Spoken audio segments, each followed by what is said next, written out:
Hi friends, welcome to జీవిట.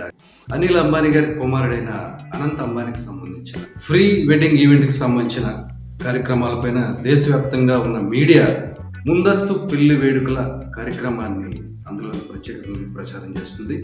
ఇటు yours కూడా అనంత్ అంబానీ రాధికా మర్చెంట్ల పెళ్లి ముచ్చట్లను చూడాలనే ఆసక్తి కూడా కనబడుతూ ఉంది.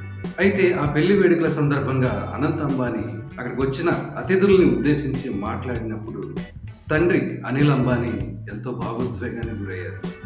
పెద్ద వ్యాపారస్తుల ఇంటికి సంబంధించిన పెళ్లి వ్యాపారం.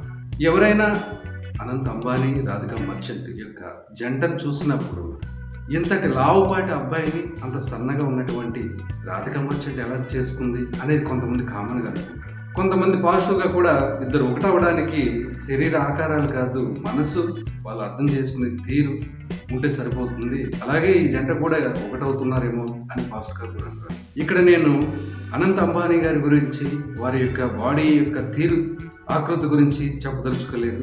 జనరల్గా మనం ఏమనుకుంటాం, పెద్ద పెద్ద వాళ్ళ ఇళ్లలో ఈడు జోడు లేదంటే ఇంకోటి చూసుకోరు, కేవలం డబ్బునే చూసుకుంటూ సమాన తూకంలో ఆ డబ్బు అనేది ఇద్దరి మధ్య ఉంటే అనేసి కొట్టుపారేస్తారు చాలా. నిజానికి అనంత్ అంబానీ రాధికా మర్చెంట్ల మధ్య స్నేహం కానీ ప్రేమ కానీ ఎప్పటిది కాదు. జనరల్గా ఒక స్థాయిలో ఉండే ప్రముఖులు ఏదైనా సందర్భం వాళ్ళ ఇళ్లలో జరిగే శుభకార్యాలు కావచ్చు, మరొకటి కావచ్చు, ఆయా కార్యక్రమాలకు కుటుంబ సమేతంగా ఆహ్వానాలు అందుకోవడం, ఒక చోట గ్యాదర్ అవ్వడం మనం చూస్తూ ఉంటాం.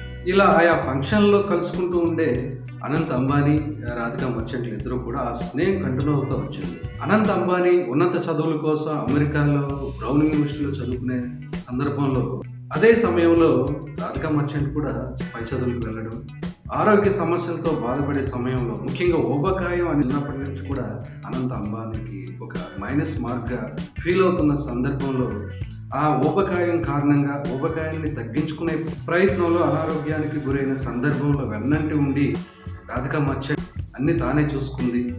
ఇటు అనంత్ అంబానీ అన్న రాధికా మర్చెంట్ కుటుంబంలో ఎంతో ప్రేమ, చిన్నప్పటి నుంచి కూడా ఎంతో దగ్గరతనం. ఇలా రెండు కుటుంబాల మధ్య ఒక స్నేహ సంబంధాలు బలపడడం, అదే టైంలో వారిద్దరి మధ్య ప్రేమ అనేది కొనసాగడం, అది రెండు కుటుంబాలలో చర్చ జరగడం, పెళ్లి చేయాలనుకోవడం జరిగింది. కేవలం భౌతికంగా ఫిజికల్గా చూసి ఎవరిని మనం జడ్జ్ చేయలేం. ఇంకా ఎంతో కథ ఉంటుంది, ఎంతో పెయిన్ ఉంటుంది, ఎంతో చెప్పలేనటువంటి ఒక రిలేషన్ ఉంటుంది. సో ఈ ముచ్చటైన జంటకు మనం కూడా అంతే ముచ్చటగా బ్లెస్సింగ్స్ ఇద్దాం. మరొక ఆసక్తికరమైన వీడియోతో మరోసారి కలుసుకుందాం. అందరూ బాయ్ బాయ్.